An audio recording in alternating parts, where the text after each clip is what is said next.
excited about this morning because, one, I get to talk with a group of people who I truly admire.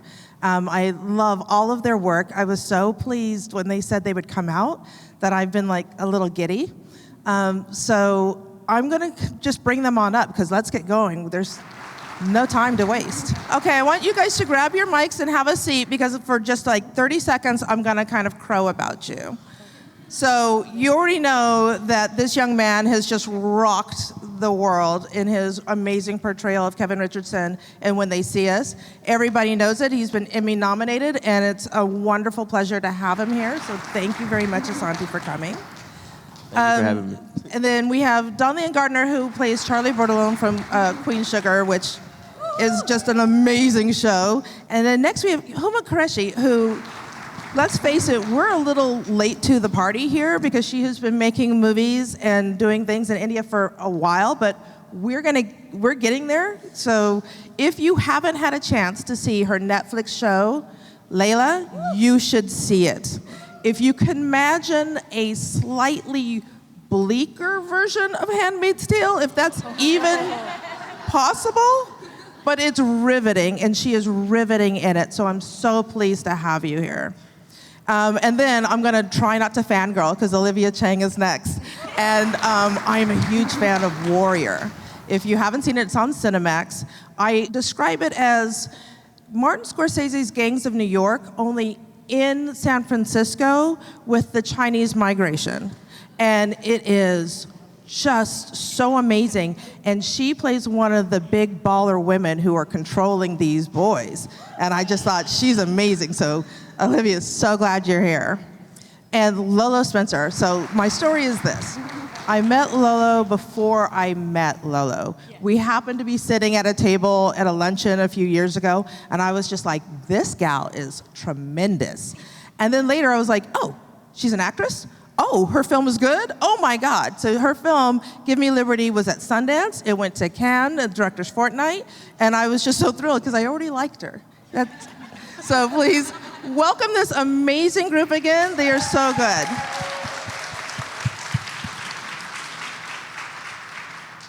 So I want to start out, if you don't mind, with a quote from the actor Riz Ahmed, because I thought it was such a fascinating quote, and it kind of speaks to what we're talking about today. So he said, and I quote, "I don't like to talk about diversity. I feel like it sounds like an added extra. It sounds like the fries, not the burger, you know? It sounds like something on the side. You got your main thing going on, and yeah, let's sprinkle a little bit of diversity on top of that. That's not what it's about for me. It's about representation. Representation is absolutely fundamental in terms of what we expect from our culture and from our politics. We all want to feel represented. We all want to feel seen. So I really wanted this discussion to be about, what do you think of that? What do you think of the difference between diversity as it's being presented in this industry versus representation? Well, I think what's interesting about that is what it's kind of coming across now is like check boxes. Like, okay, do we have LGBT represented? Do we have, plus size represented? Do we have Black represented? Do we have women? And very rarely is disability represented, but slowly but surely we're pushing for that. And so I feel like now it's more of a checkbox than it is trying to genuinely represent the real world. And but I do think that there are strides being made towards inclusion in that way. But I think that that's kind of what the difference is. It's I watched Gerard Carmichael's THR's Roundtable, and he mentioned that as well, how a lot of shows or projects have kind of been looking like you're checking off the boxes versus really recreating a reality that actually exists in the world. So either way, I think that it's important to push regardless, but I just hope that more authentic storytelling happens as well. I think it gets tricky with words like diversity and even inclusion, although I think that is a more accurate summation of what I think we're all trying to name.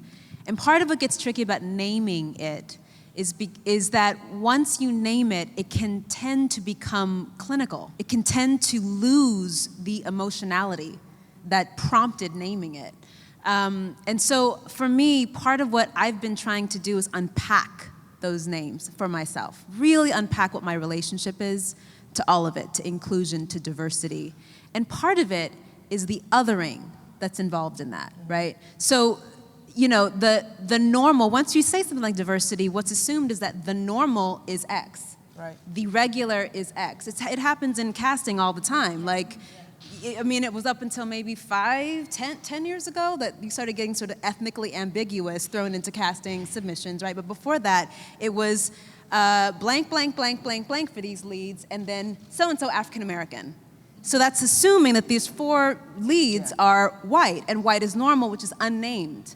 So I think there's an interrogation that we haven't fully done of what we're really talking about here. What we're really talking about isn't just even expanding the pool of stories that we tell. What we're talking about is shifting our normal. What we're talking about is really challenging our sense of comfort with how we identify, with our willingness to be uncomfortable, our discomfort. And I think that for me personally, I've lived in margins and I've lived on the border of where cultures meet. And that's really where I find a lot of soil from my own work. It's in those spaces, it's in that interrogation, it's in that honest exploration of our individual relationships to that normal, to that, to this moment, to that discomfort. That's really going to define where we're going in our industry. What do you think about the term colorblind casting? I have a really hard time with the word colorblind. I really appreciate where it comes from because I believe it comes from an earnest desire for a different future, to evolve us, to evolve forward. I really believe that. I personally don't believe it's possible, and I don't desire to be colorblind, and I don't desire to be engaged with as though someone is colorblind because I value my color and all that it implies. I value the difference. I think that is actually where stories get specific and thus universal. And so I have a hard time with colorblind casting as a term. As a term. The intention of it, the desire to expand that normal was what I think it's coming from. I think we just have some more exploring to do.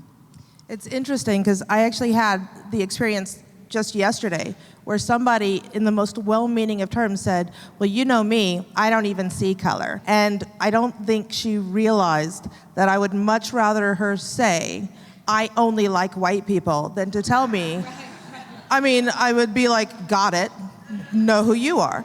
But to say I don't even see color to me is like saying I have dismissed half of you at least. Like I'm going to not see you. And I'm like, well, I'm not opaque.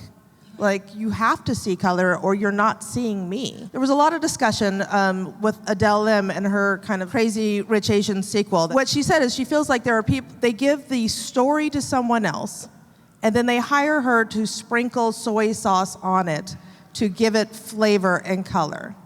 And I wonder if that has something to do with what you're saying about like checking boxes. I think the thing we have to keep in mind is progress is not perfect. I feel like diversity is the word that's sort of opening the door to this kind of conversation. And whether or not it's a term or, you know, it becomes like a real movement and it doesn't just become a trend, I think we're gonna see how this all, you know, shapes up.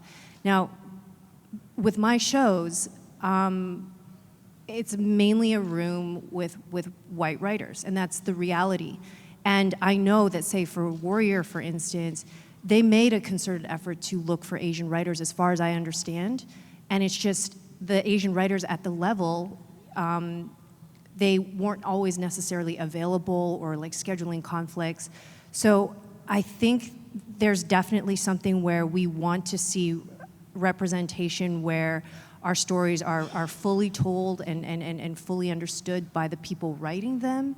But in the meantime, I mean, I don't want to limit the writers in the room too, that like for me, I'm going to be writing for men sometimes.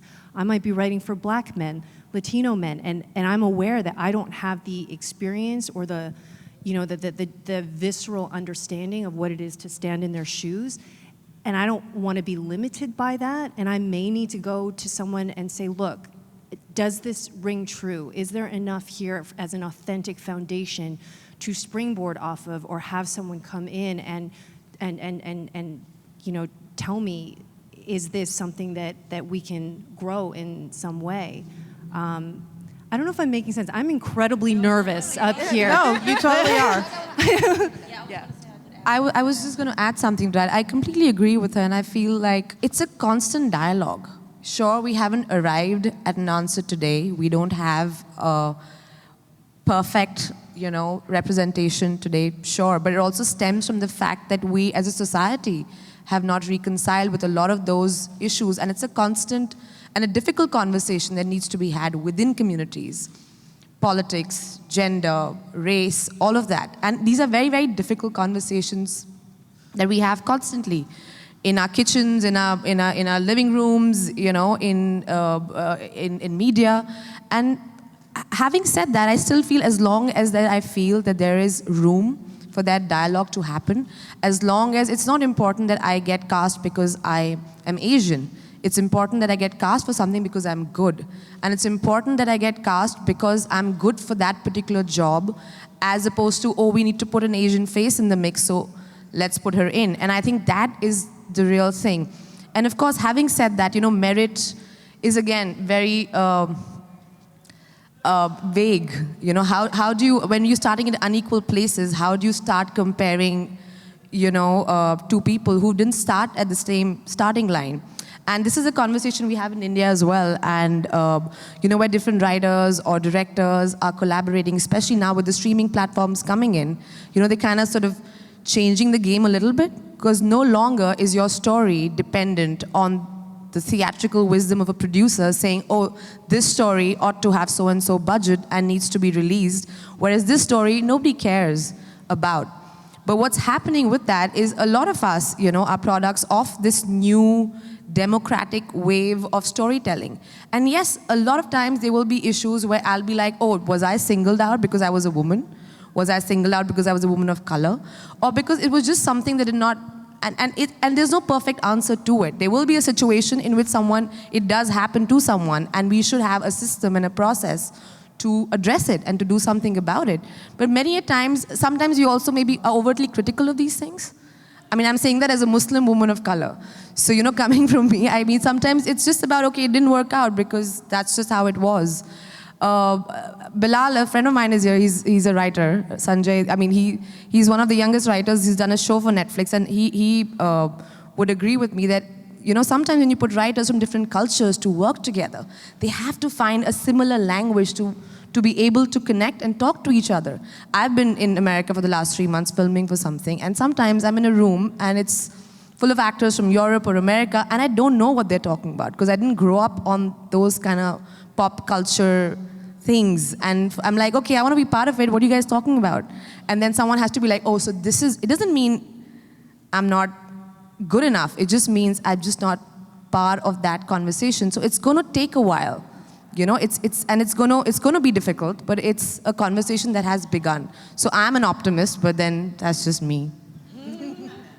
I think we could all use optimism right now. So we'll embrace it. Well, it brings up an interesting thing, though, because we're talking about the ability to write for anyone. Where is the line, or how do you conduct a conversation about who is writing for you, and the ability to not come off as hypercritical, not be angry or, but also to make sure that there are people represented who can speak to your experience within a writer's room. I mean, writer's rooms are notoriously not very diverse, and people are working on it. Yeah. But as I believe in all things, you really can't have only one. only one is something that can be dismissed. You need several people with several experiences for people to really listen. So how do you navigate as you're looking for projects? I have personally received a phone call, as my castmates who are here from Warrior know.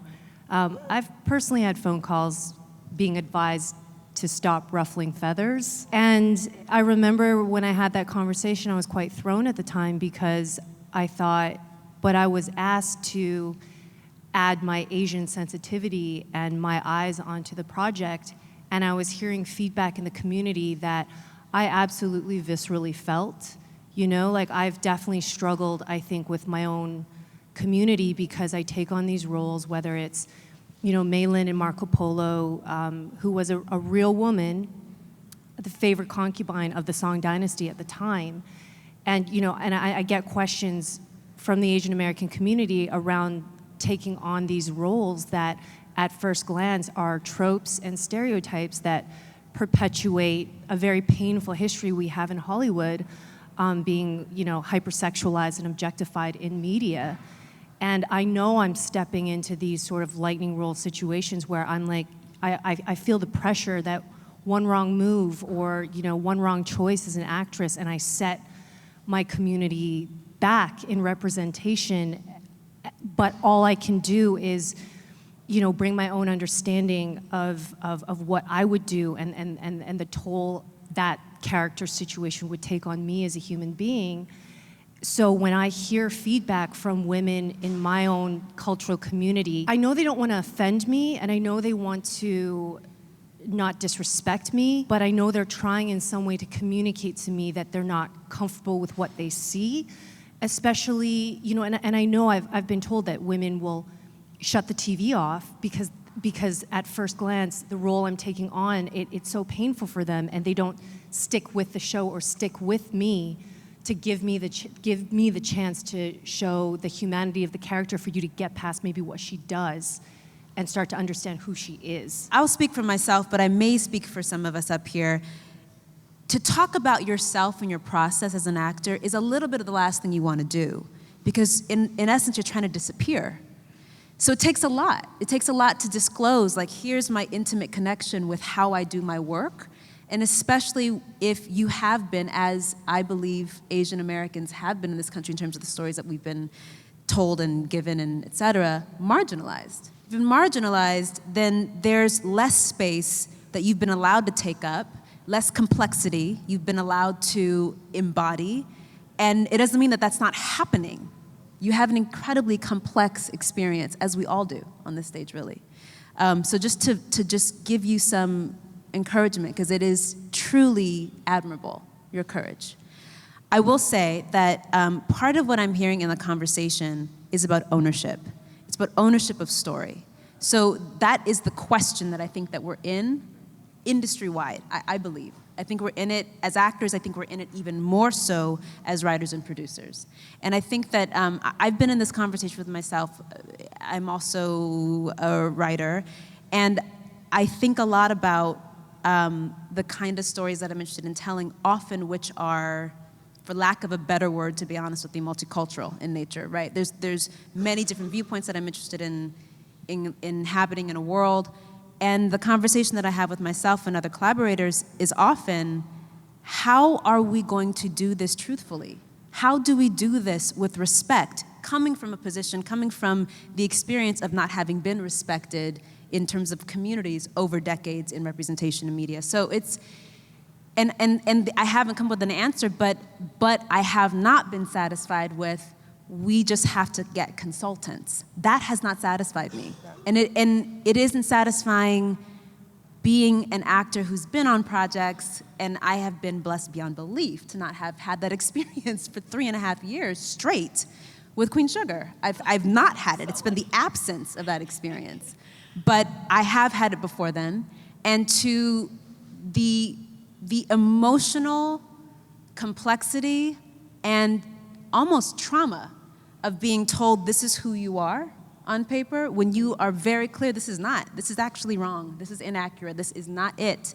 And I've got to, without having any power to say that, I've got to, in my way, find a way to flesh it, to tell the truth about it, to tell the story that's not here. That is like, to do that again and again and again, to basically form in that experience is hard and painful.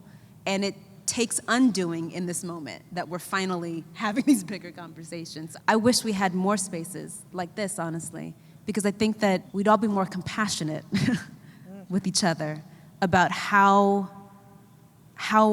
I believe at the core, the intention behind it is, I think, universally good. I'm sorry, I haven't said anything. I'm just so fascinated by these strong women up here that are, telling the truth. Seriously, like, I'm just taking so much in right now. But I was so blessed to be able to have When They See Us be my first project ever.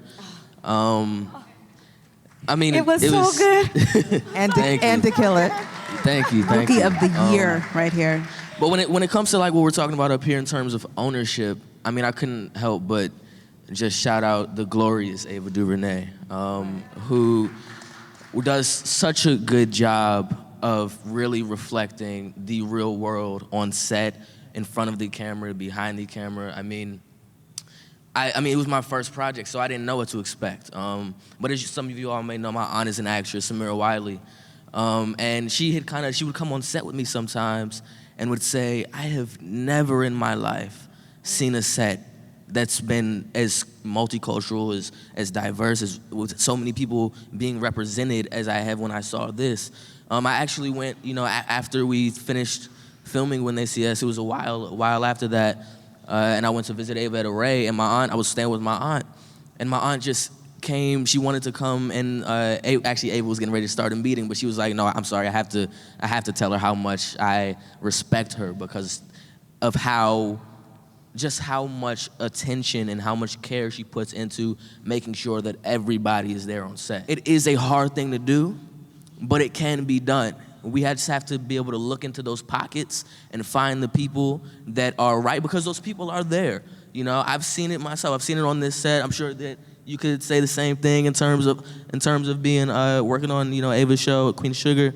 But these people are there, and these people are people that have not have the same opportunities as other people, and are just waiting for that chance to be able to, I guess, make their break in the industry. And I mean, we made When They See Us with a predominantly people of color crew and cast and women. I mean, I'm pretty sure it was more women on that crew than it was men. I mean, it was crazy. And then going to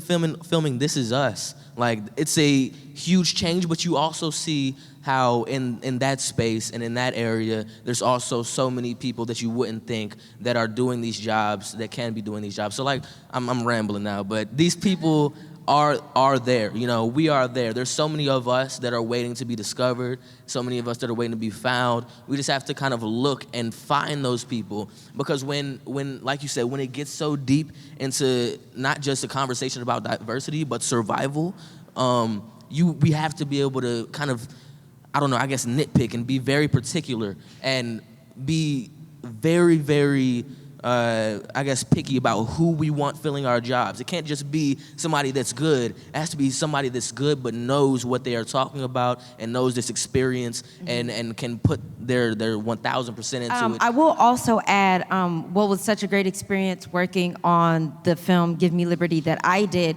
was that our writer and our director came to me and said, I don't know what it's like to live with a disability. I don't know what it's like to be a Black woman. So as you read this, if you see anything that doesn't feel authentic, that you don't think would resonate correctly or would be offensive or inappropriate, like, please let us know, because we want to get this right. And I think what was so important about that was people being honest about saying, I don't know, instead of fronting and acting like, oh, we have an idea of what your life is like, and read this, and then you could just put your little flavor on top. And it's just like, no, just admit that you don't know. That way it could be a collaborative effort. Everything can be authentic. And when people watch it, people will say, I can relate to this. This felt good when I watched it. I understood what was happening. Oh my gosh, I've never seen this before. So I think it's just ultimately admitting when you just don't know. And it's okay to admit those things. I mean, literally, it's about that. You actually nailed it. It's just about having somebody just, I don't know, set a protocol or whatever, just saying if you don't know something, just say we don't know. And it's just about having that conversation and that honesty and empathy and respect for each other. In a writer's room, on set, exactly. Like I might tomorrow have to play a character, that who I'm not, or that's so far removed, but that's acting, right? And as an actor, I will constantly be playing characters that I don't identify with culturally or my sexuality or whatever. But the idea is I have to still do it. And we do it as actors all the time when we have to play characters that are far removed from us. We try and understand and get in the skin of the character. And I think that's what needs to happen deeply and at storytelling level or writing level. But the bigger problem I feel is also finance. I don't think there's paucity of ideas or great writers or directors or authentic stories, but where do we find the finance to make these films and to produce them and to exhibit them? I think that is a much bigger question. I don't think the question is that we don't have enough ideas or stories going around. I think there's enough that we have culturally and historically speaking, but how do we put it out there? I think you're absolutely right that one of the core issues of getting more stories is that so many times the people who are financing don't understand the story you're telling. And when financiers all are from one experience and are kind of saying, okay, we'll give you $5 million to make yet another heist movie or whatever, but if they see an experience of a person of color, we'll say, okay, you have 250,000. And then when they or say, if you're a woman, it's even lesser. Yeah. And it's an interesting thing because there was a whole discussion about, well, Oscar's so white, how are our films not being elevated? And then other people are saying, well, the films aren't as good. But when you come down to it, how do you make an Oscar-worthy film on a tenth of a budget of a bigger film? Like, how do you compete and have that little backing? So what do you think, how do we confront that? How do we find financiers or enhance that part of because it's essential. We're never going to get there without money. I can't say that I know what the solution is for that, but I know that was the biggest challenge of getting Give Me Liberty made, was that when they were trying to get financiers, to have a lead with a disability, people didn't want to put up their money because they didn't think that it would work. And then on top of that, to actually cast authentically and have someone with a disability play the role of a person with a disability wasn't gonna fly either. They wanted everyone under the sun, oh, we'll give you the money if you could get Lupita to do it. But they're like, well, Lupita isn't a wheelchair user. Okay, well then you can't have our money. And so that's the challenge that happened with this film. And, with stories that the producer, Alice, has said many times, we were raising money as we were shooting the film. Don't recommend that. But at all, it happens. Like, set was crazy. But nonetheless, that's the kind of challenge that they were facing, because the story that is being told in a film like Give Me Liberty is never been told, has never been shown in the way that it's been shown, never has been seen or revered as authentically as it is. And they couldn't do it on a big budget because nobody would allow them to. So they had to shoestring everything in order to get it out. So that's why it's important to support the indie movies and the films that do represent, the world authentically. So that way, when they do see at the end of the day that it makes money and that it's a big deal, then that's when they start to be like, oh, well, maybe this can work. And maybe would want to come up off the dollar. But I think there's still some time, but if we start now, the quicker the better. If this conversation were happening regularly at that level, we might see a real difference. And the reason I say that is because that exact question you asked earlier does have a lot to do with financing. Mm-hmm. Who's in the room? How are they in the room? How do we afford for them to be in the room? How do they get credited for being in the room? How long does that last? All of those things really have dollars and cents attached to them. So if we have financiers who are invested in being creative about those solutions and not to be politically correct, not to be not called out, or to be risk averse, but who are genuinely, authentically interested in what this medium can do and how a possible shift in a paradigm could shift everything in it. I think that's actually where the change lies. Now, fundamentally, it's a business. Fundamentally, there's a culture, there are practices, there are principles that have guided that. And those principles are absolutely rooted in the bottom line. They are. So I don't know what it means not being one myself. I don't know what it means to challenge that, that sort of culture, that sort of the thinking of, well, I'm not going to risk because of X, Y, Z. What about if I invest in this entirely different way, this entirely different approach to creating a room, this entirely different approach to creating story, to creating ownership of story? Would that investment actually pay off in dividends in the long run because of the authenticity and the truth and what is inherently dramatic, what is inherently is truth? Would that actually pay off in the long run? I think it would. I'm willing to imagine that it would. I wish that I were a film financier. We all wish you were a film financier. You wouldn't get off the stage. Hey, Darrien, can I throw something out there? I'd love to know the thoughts of my fellow panelists because, we've talked about feeling like we have to tick off boxes and how do you turn diversity not just as a catchphrase, but to really make it about complex, humane representation.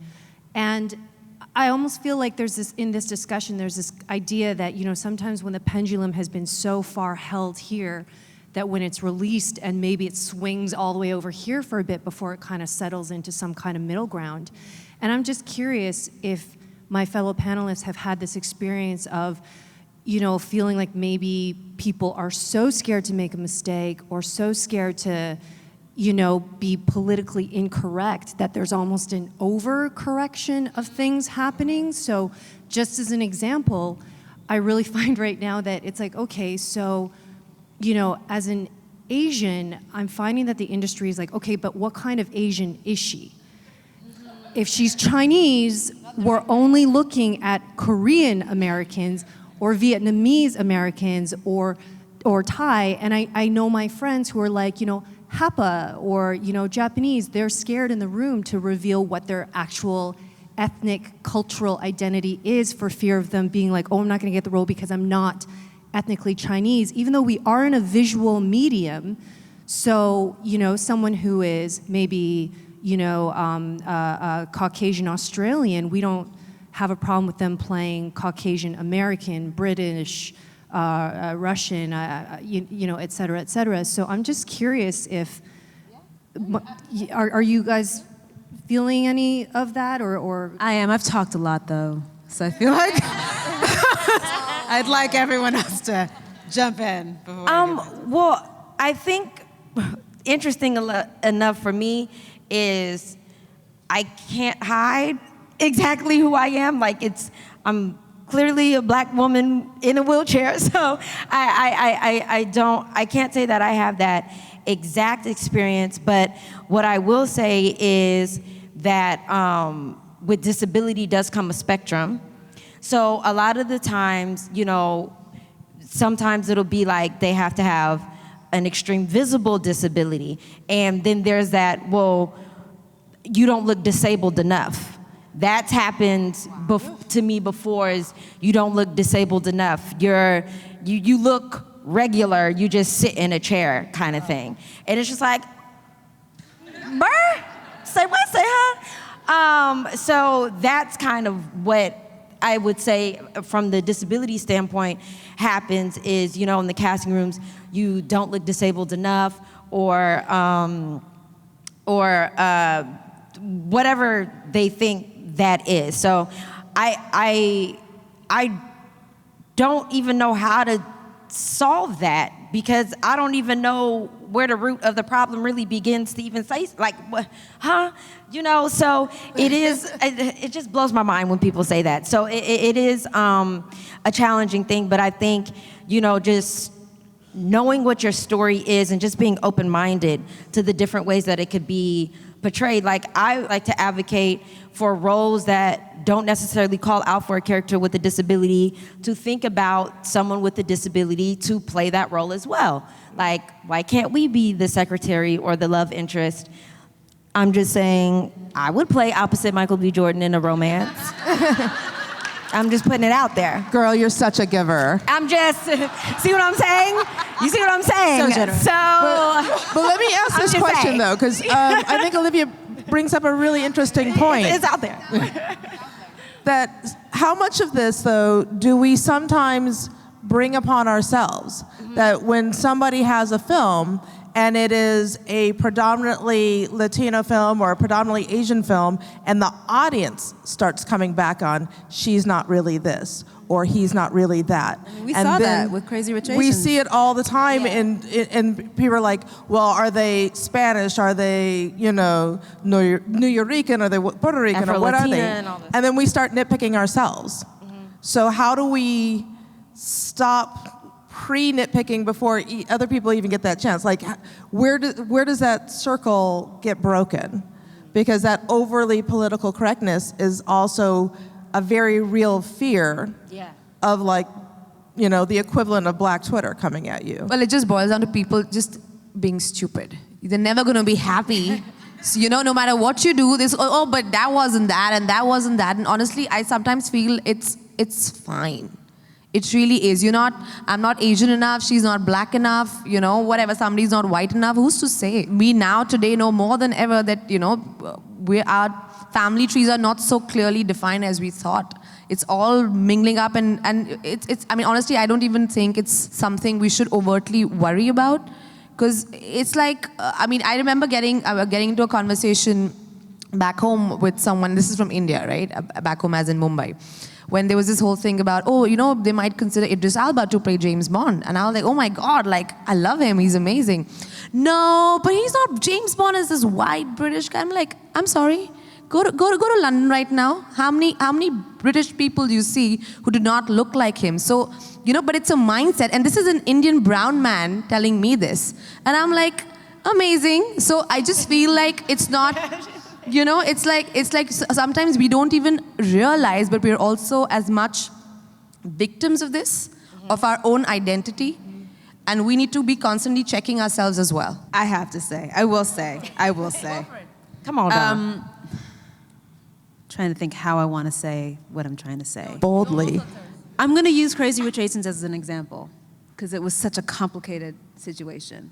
From my perspective, being half Chinese, or being my mother's Chinese, the criticism that I heard overtly was of two specific actors, right, who were part many things, actually. One of them is many different things, and one I think was part Caucasian. I understood why the upset was there, which I don't think was just about these two actors aren't Asian or Chinese enough, necessarily. I think the upset was there because the history of representation for Asianness and the preference of Europeanness to Asianness, to Asian features and et cetera, is real. I'm not saying it's the only legitimate experience, but it is real. That is painful to see yourself essentially diluted, or to have the experience of seeing yourself, your features, it is real, because the reality of, and look, our business, especially film, especially giant budget film, that interacts with beauty, that interacts with how we are upholding the standards of what, these are relationships we're having with self. That's just true. And so I understood that, and being someone who's mixed, being someone whose mother is Chinese, I felt such a collapse inside. I felt that. I felt myself go, one, I will never be seen as Asian. This is giving me information, right? So that's my own conversation that I wrestle with and walk with in the world. 2, I felt all the actors who are part something else, who are Asian presenting, let's say, they're the pain of giving themselves to a project, of having the honor of representing a culture that they deeply identify with and would fight for and carry the responsibility willingly and with integrity. The pain of being either rejected or called out for being who they are. That's a very complicated and painful walk in the world. Yeah. And it's not a walk that gets unpacked, it's a walk that gets described. I guess what I'm saying is there isn't a right place to stand around the mountain. There isn't a place that's more legitimate. But I think where we can fall short is by negating, is that one truth negates another. It doesn't. Mm-hmm. Truths are, they are equally valid. And they can be valid at the exact same time. And how we make space for that, how we wrestle with that, what we're willing to extend in terms of space and compassion, that's our growing edge to me, as an industry and as a society. And I really do believe there isn't a right place to stand around it, because on one hand, do I want everyone to be up for a role who could bring authentic truth to it and who could unpack it deeply? Absolutely. On the other hand, do I recognize the decades of exclusion from access? Yes. Do I recognize the reality of I am trying to tell a very culturally specific story and I have a right to want to tell it that way? Right. Yes. Right. I don't have a pill or even a strategy to make it more comfortable. I think that's the mistake. Yeah. I think the mistake is in trying to erase the discomfort. I think the gift, perhaps, of this conversation, of this moment, is that we are expanding, maybe slowly, maybe painfully, but we're expanding our edges of discomfort so that more get included. That's the conversation for me. Who's getting included? Who's being othered? How are we finding ways to belong to each other? That's, to me, the conversation. Well, then let me really kind of throw some fuel on the fire. Who gets to represent people? Mm-hmm. How many times do you find that they want, if the story has somebody who has a different ability, mm-hmm. they really just want an able-bodied person to play it. Mm-hmm. And for people who are, there has been a few controversies where people are playing ethnicities that they do not have. How do we combat that? And I'm very, very interested in hearing Lolo, because there was a lot of discussion about having people who are not necessarily of a different ability playing it, and why. Yeah. Why are they playing it? Yeah, I mean, that has definitely been a major conversation that's been happening right now. What kind of exactly to what Dawn was saying was I want to cast authentically, but I want to make sure that someone is, good in the role, and I want to have the right to tell the story that I want to tell. So I get that perspective. What I will say is that the issue I feel happens is that we're not given the opportunity to show you that we can play the role. You aren't asking for us to come in and audition for that role that we can clearly identify with that particular disability or varying ability in that way. I like to advocate for just allow us to be in the room to show you what we can do. And then if we're just not good enough for the role, then fine. That's part of the business. That's what acting is from everyone on every scale and spectrum. So I think where the issue is that very rarely to begin with do writers and directors even consider having a character in their story that has a different ability. So start there. So then finally, oh, snaps, we get an opportunity and you don't even allow us to audition because in your mind, you've already casted who you wanted to cast because of finance reasons, because of visibility reasons, or whatever the case is. And it's once you finally get that chance, that a character was specifically written for you that you know you can kill because you know it in and out, day in and day out, and you don't even get a chance to be seen in the room is where the issue, I think, starts. And then on top of that, kind of what I was saying before is roles that don't call out for a character with a disability, we're not being asked to go into those casting spaces either.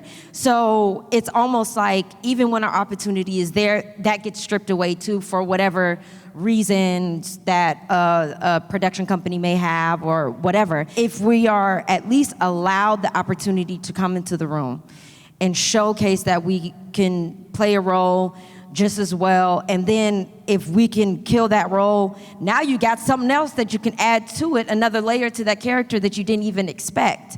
And that, I think, could be a special moment for filmmakers and writers and directors across the board. I don't believe that if a character calls for a disability and you've actually audition people with disabilities, that no one with that disability was good enough to play that role. I just don't think that.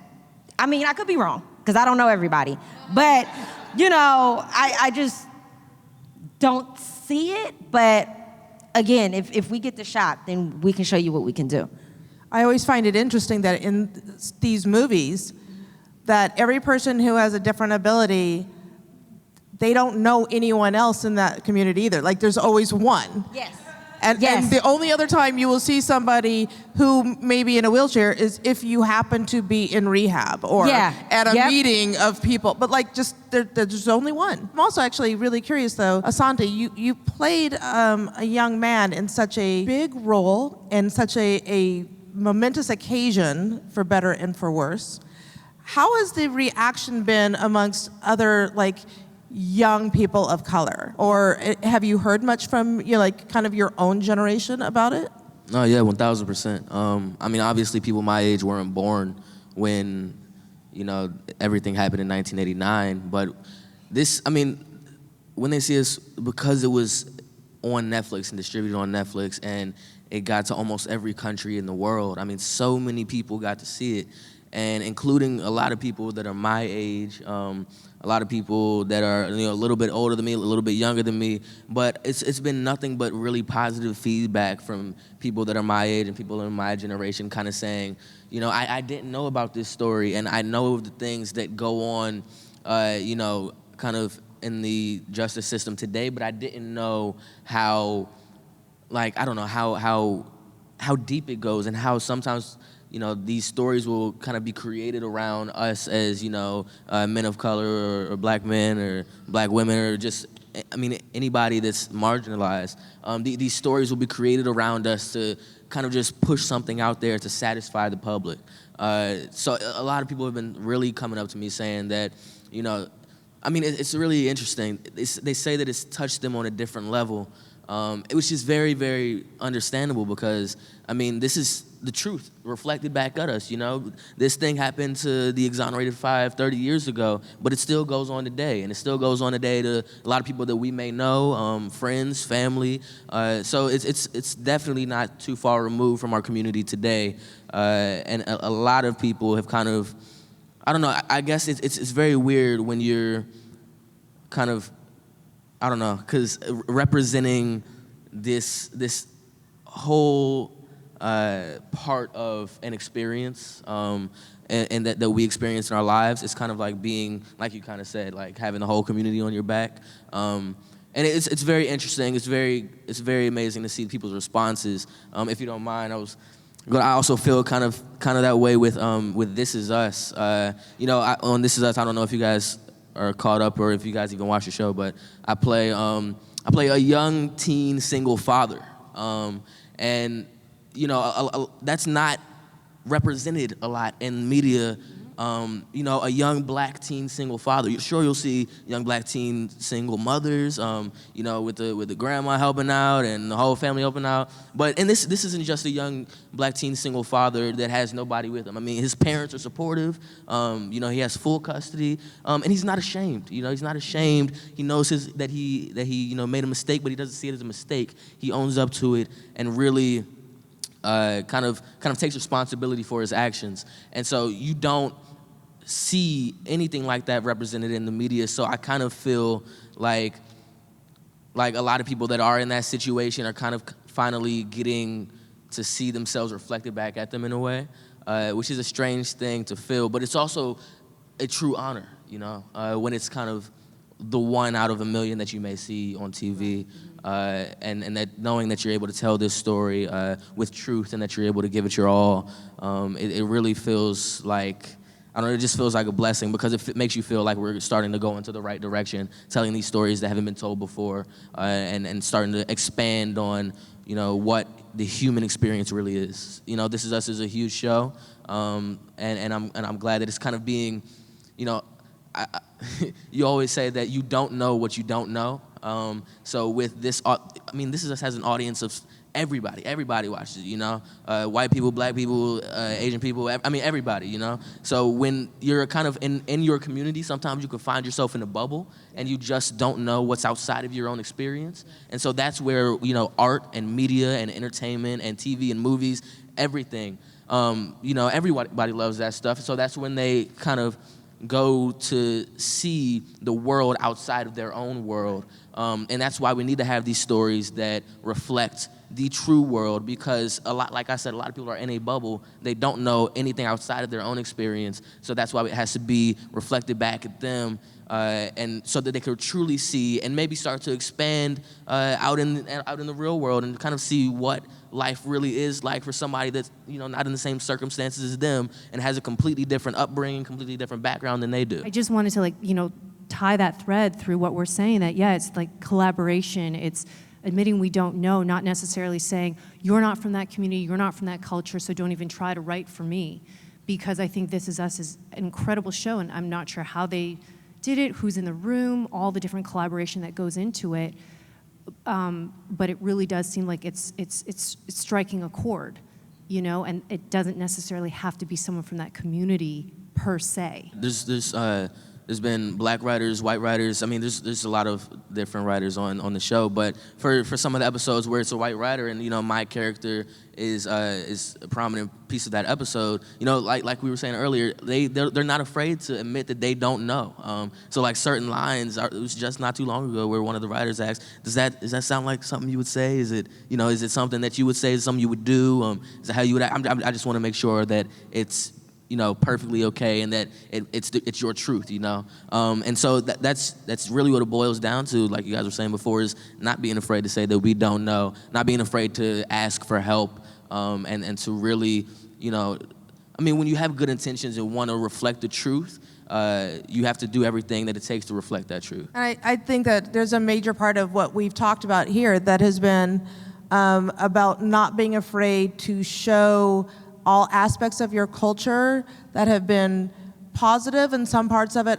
we all have history that has not all been peachy keen and perfect, so not being ashamed of showing where you come from, but also finding the strength in it. And I know that's culturally a difficult part where, like Olivia was saying, well, this role is, you know, has traditionally been this problem. Well, they're real people. We can't negate their experience just because we're not comfortable or we want more. So to be able to say, like, you know, teen fatherhood is, there's a level of shame people put upon it, and to be able to take that and put something also positive to say, you know, choices are made, but here's a way that people rise above, and to not be ashamed of your own stories and your own culture is a hard thing for people to do and still find the humanity to tell other people. So not everything has to be rosy and not everything has to be dreary. There's a lot in between that people go through. So I really want to thank you all, and I want you all to help me thank you all. But before we clap for them all, could we just get everybody to give a rousing happy birthday song to this young man? Can we? I will start it off, but I'm a terrible singer, so you guys have to join in really quickly. Okay. Happy birthday to you. Happy birthday to you.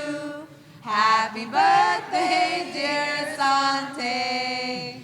Happy birthday to you. Thank you, guys. Thank you, guys.